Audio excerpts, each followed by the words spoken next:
Hey everybody, Dockside Gamer here and welcome back to the channel. Today I have another tier list on Dark Souls 1, and this time it's going to be for the NPCs that you can summon for boss fights. Now there's only about 7 of them, so this honestly isn't going to be a very long video. I just wanted to do it because my last tier list seemed to be pretty well received for my standards. And I wanted to do another one, and honestly, this is probably one of the easier ones I could do. So I'm going to go through each of these NPCs in the order that you would normally find them through a normal playthrough, much like I did my boss tier list in my last video. Now, I'm going to use 3 factors while I'm ranking these characters. So my first one is going to be their overall effectiveness in the fight that they're actually summoned for. So basically, are they actually helping you out in this boss fight, or is it just kind of they're there for story or anything like that? And number 2 is going to be how easy is it to find their summon sign, and is there any prerequisites that you need to fill before you're able to summon them? And the last one I'm going to use is their utility within the fight, or just their utility overall. So do they have any supporting spells? Are they a ranged base character? Can they tank a lot of hits for you? Can they hold aggro for you? I know in Dark Souls 1 there's not really an aggro mechanic. It's mostly they fight who's ever closest, so you could kind of play off that. But just how long can they survive for you? That's what I mean when I say utility. So I'm going to jump right in, and I'm going to be talking about Lautrec first. So Lautrec can be summoned for 2 fights. He can be summoned in the Gargoyles fight alongside Solaire, and the Gaping Dragon, once again alongside Solaire. So he's not really that great of a summon. He can't really deal that much damage. He has a pretty slow roll. I think he has like a medium roll looking at him.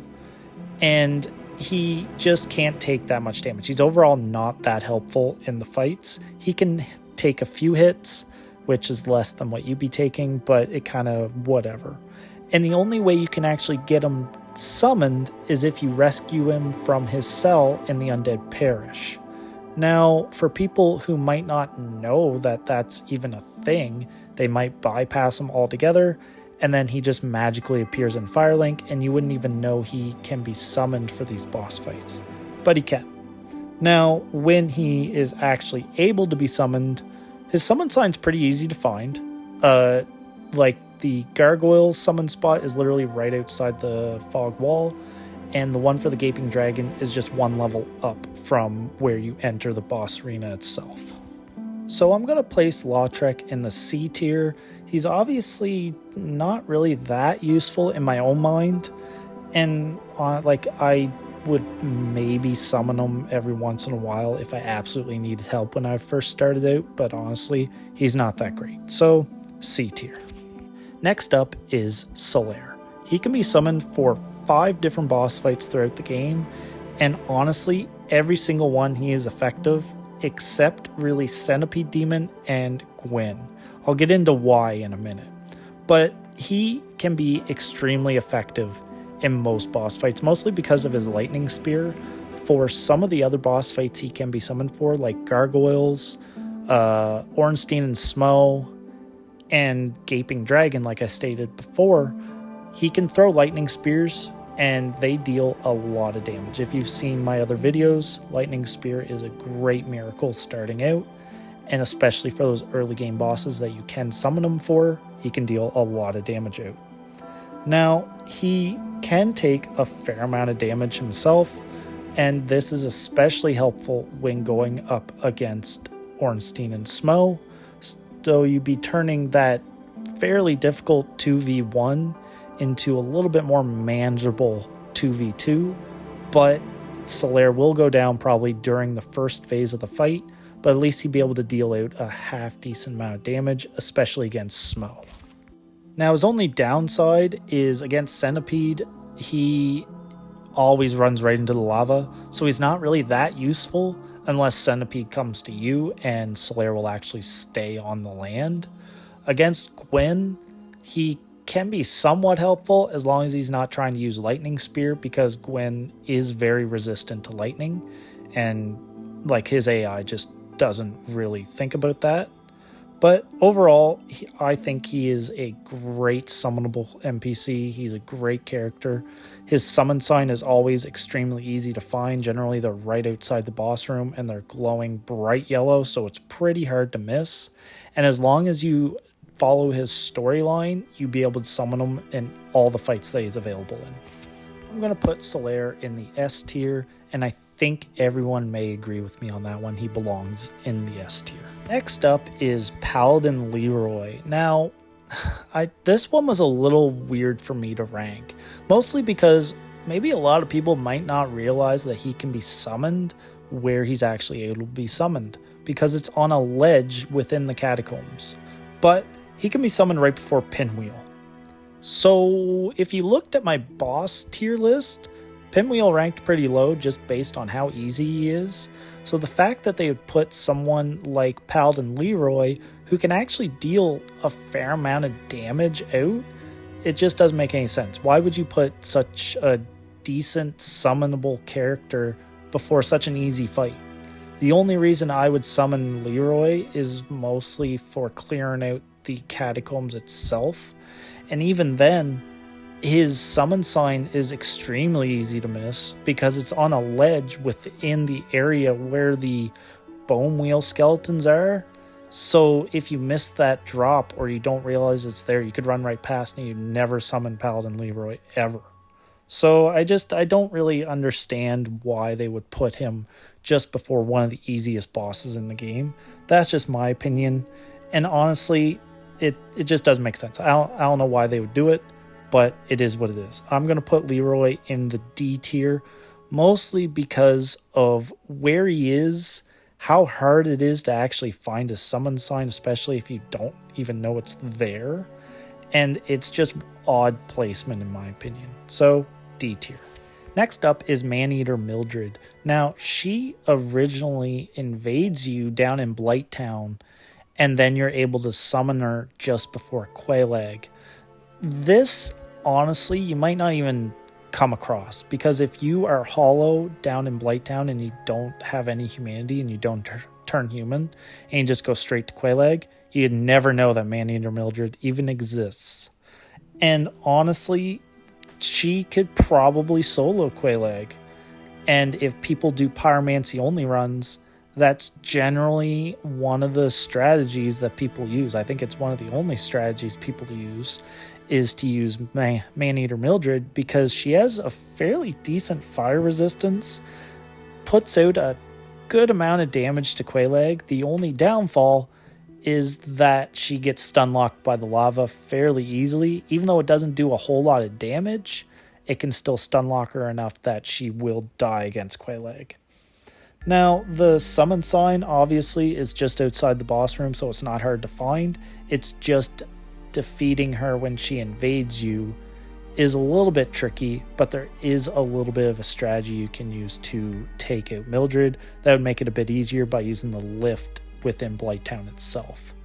But honestly, I'm going to place Mildred in the B tier just because she can solo Quelaag as long as she's not stun locked by the lava. Next up is the witch Beatrice, who can be summoned for 2 fights. One for Moonlight Butterfly, and the second one is for the Four Kings, surprisingly. And honestly, she's pretty effective with her magic against the Moonlight Butterfly. And so she could probably solo that boss by herself.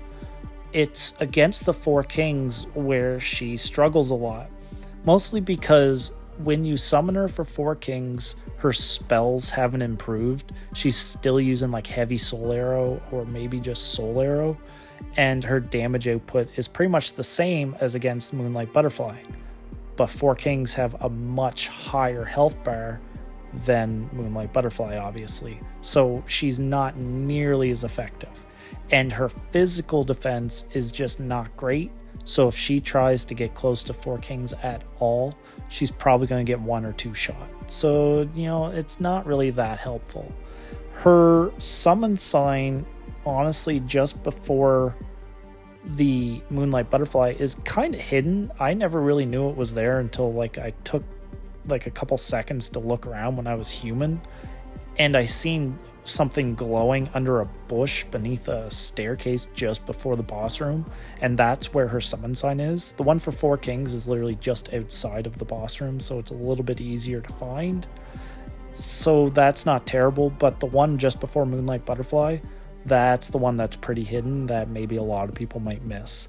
In saying that, I am going to put her in the B tier, mostly because she can solo Moonlight Butterfly, and she is available for Four Kings, so she can maybe tank one hit for you, so you don't have to worry about that. But overall, she can be pretty effective against Moonlight Butterfly, so I'm going to place her in B tier. Next up is Iron Knight Tarkus, and he's in Sen's Fortress, and his one and only boss fight is against the Iron Golem. And honestly, it's such a good fight. This is why he's, in my opinion, second to Solaire. And it's just because he can solo the Iron Golem no matter what. He has enough damage output, and his damage resistance, his poise is just so good that he can take out Iron Golem all by himself. He runs over to the other side of the arena and he immediately starts attacking, and he does enough poise damage to the Iron Golem that he can knock him off the arena probably within a few seconds of starting the fight. So he's just that good. And finding his summon sign's honestly not that hard. It's just to the right of the boss room. It's in the building next to it. And if you're exploring the area anyway, you're gonna see it no matter what. So I'm going to rank Tarkus in the S tier. I'm going to put him just below Solaire just because he can only be summoned once, and I think that's a shame. And Solaire is just, he's Solaire. So I'm going to rank Tarkus just below him. Okay, the last one I'm going to do today is Sif. Now, if you didn't know, you can summon Sif for the fight against Manus in the DLC, and it's during the boss fight. The only way you can actually do this is if you find Sif in a hidden room on the way to Manus, which kind of is the reason why I rank Sif a little bit lower than the rest of the summons, because you could literally walk right past it and you'd never know Sif was there.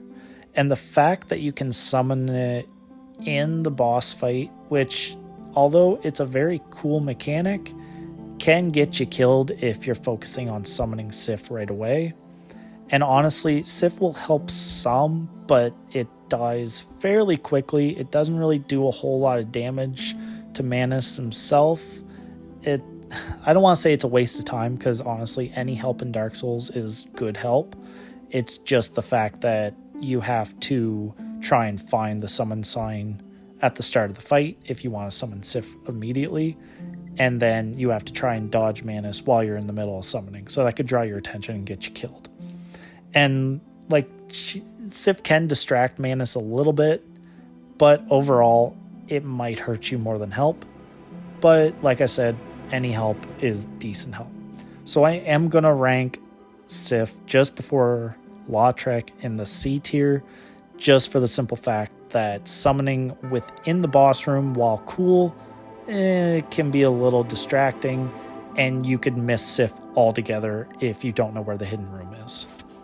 But that's all I got for today, guys. Again, this one was going to be a fairly short video. I just wanted to kind of dive back into another tier list video. I really do enjoy doing these. It kind of lets me explore some of the other areas of Dark Souls that I don't normally focus on myself. And it just gets my brain going for like why people might look at these characters a certain way. But if you guys really enjoyed this video, please leave a like, drop a comment if you guys think a character should have ranked higher or lower. Please, I am willing to look at all comments and I will defend myself, or I'll just accept what you guys have to say too, because honestly, this is just in my own opinion. Really hope you enjoyed the video. All right, have a great day, guys. Bye-bye.